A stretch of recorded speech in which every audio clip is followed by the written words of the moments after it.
Welcome back to the Living Soil Lab, fellow gardeners. If you've been following our journey into Korean natural farming, you already know about the ancient secret that's been transforming gardens for over 1,000 years. Today, we're diving deep into the practical magic of creating your own fermented plant juice, or FPJ as we call it in the natural farming community.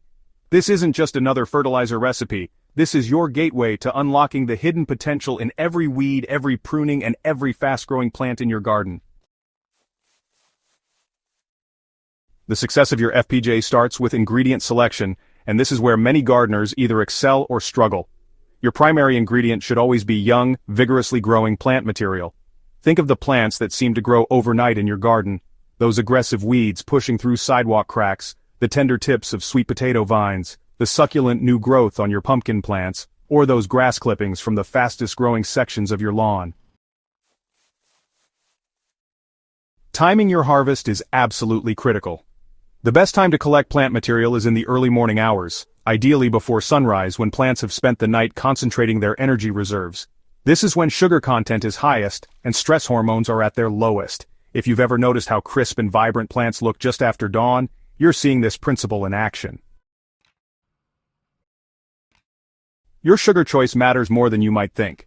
While any sugar will create osmotic pressure, unrefined brown sugar brings additional minerals and beneficial compounds to the mix. The molasses content in brown sugar also provides food for beneficial microorganisms, supporting a more complex and beneficial fermentation.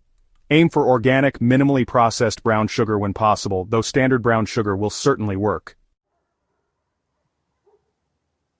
So, the container you choose needs to be non-reactive, which means glass, food-grade plastic, or those traditional clay vessels are really your best bets. Metal containers, on the other hand, can actually interfere with the fermentation process and should definitely be avoided, and, it's important to size your container so there's a bit of room for expansion during fermentation, while also leaving enough headspace for daily stirring. Creating FPJ is actually beautifully straightforward, but honestly, precision in your ratios and attention to detail will make the difference between good FPJ and truly exceptional FPJ. So you'll want to start by weighing your freshly harvested plant material. For example, let's say you've collected 500 grams of mixed young weeds and plant tips. You'll need exactly 500 grams of brown sugar to match this, a perfect 1-to-1 ratio by weight, not by volume. Go ahead and chop your plant material into smaller pieces to increase the surface area and help with juice extraction. You don't need to be obsessive about it, but pieces roughly an inch in size usually work really well. Now here's the satisfying part. Combine your chopped plants with the brown sugar in a large mixing bowl and start working the mixture with clean hands. You'll want to massage and mix until the sugar starts dissolving and drawing moisture from the plant tissues. This process usually takes about 5 to 10 minutes, and you'll notice liquid beginning to accumulate in the bottom of your bowl. Okay, so now transfer this mixture to your fermentation container, packing it down gently, but not compressing it too tightly. The mixture needs some air circulation to ferment properly. If your plant material tends to float, place a clean stone or ceramic weight on top to keep everything submerged in the emerging liquid. Cover your container with a paper towel, coffee filter, or breathable cloth secured with a rubber band. This covering is crucial. It allows gases to escape while preventing contamination from dust, insects, or other unwanted visitors. Next, label your container with the date and type of plant material used. Trust me on this. After you start making multiple batches with different plants, you'll be grateful for clear labeling.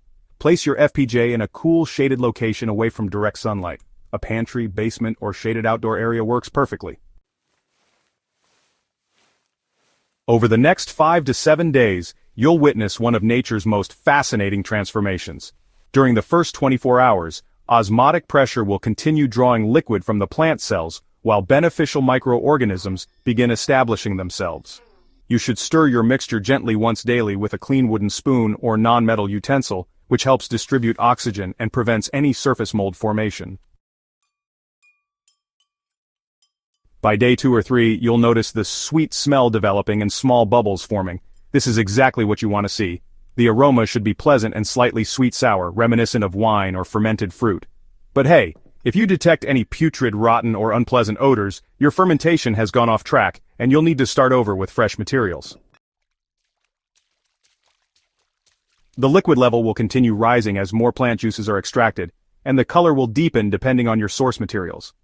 Green plants typically produce amber to brown liquids, while some flowering plants might add different hues to your finished product, and, the plant material itself will begin breaking down and becoming less recognizable as the days progress. After 5 to 7 days, your FPJ is ready for straining. You'll strain the liquid through a fine mesh strainer or cheesecloth into a clean glass jar, pressing gently on the solids to extract as much liquid as possible. The spent plant material can be composted. It's done its job and has no more to give. Your finished FPJ should be stored in glass containers in a cool, dark place.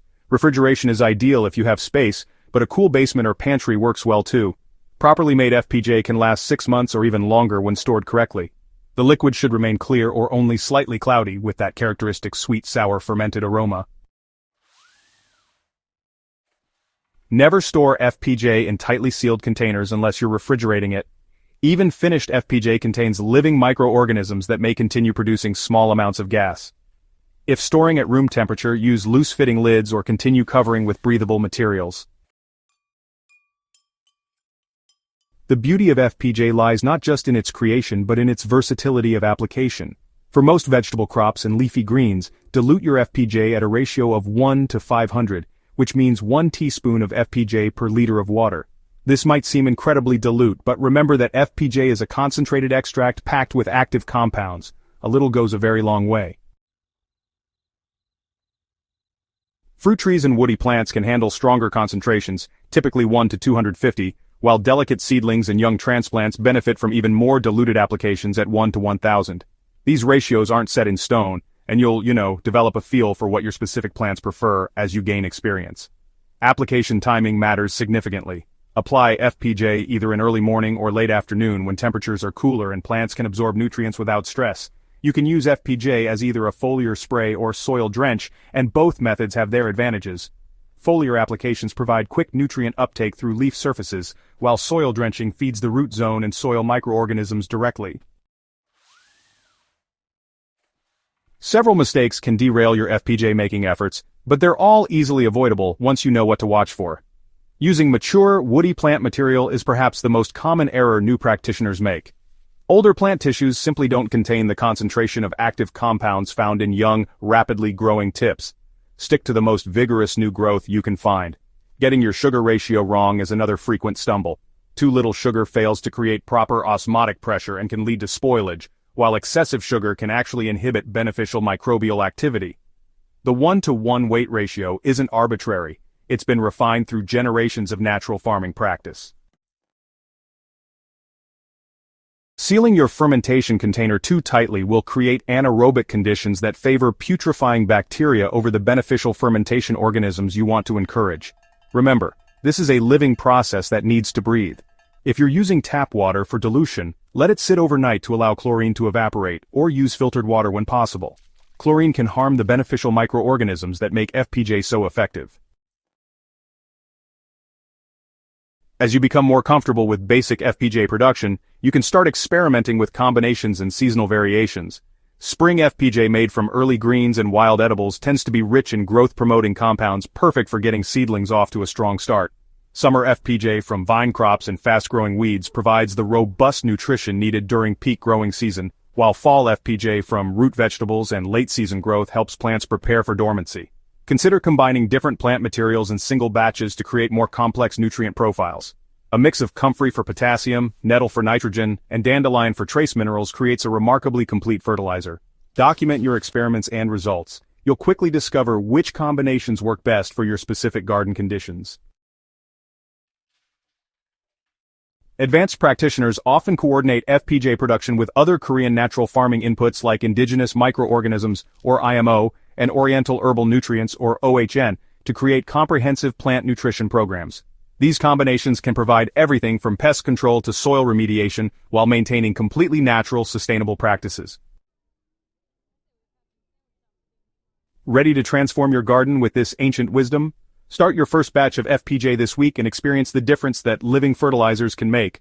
Don't forget to subscribe to the Living Soil Lab for more deep dive tutorials on Korean natural farming techniques, and share this guide with fellow gardeners who are ready to discover the power of fermented plant nutrition. Your plants, and your soil, will thank you for it.